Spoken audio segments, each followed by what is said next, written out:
Avui us explico un conte que està darrere meu. Estaven al revés. L'últim joc de la Cerdanya. Hi havia una vegada una nena que es deia Anna. No podia vestir sola. Es va posar el barnús i va anar a Renou. Un per pujar-se. Va passar per l'estany. I va I va saludar. saludar els seus amics. Sí.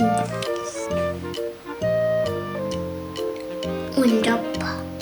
En un bosquet petit es va trobar un llop dels bons. És un gos despistat o què? Li va dir l'Anna. No, no soc cap gos, soc un llop. Soc l'últim llop de la Cerdanya. Els llops que són dolents, la gent els persegueix.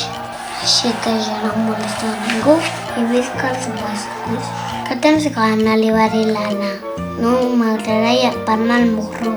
Això que portes aquí, què és? No, és un barnús. La meva roba està dins d'aquest farcellet. Li va demanar que ajudés a vestir-se.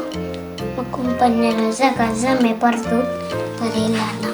Li va ensenyar una medalla que porta al carrer Humida. El llop va dir, sí, cert, perquè sé llegir, perquè me'n va ensenyar on vivia el llop. Després de la conversa es van acomiadar. Quan va arribar a casa la van renyar, que havia marxat sense dir res i que tothom l'estava buscant. He conegut un llop molt simpàtic. De cop i volta es va sentir au! I aleshores es va sentir una altra vegada au! I va esquitxar el plat a tothom.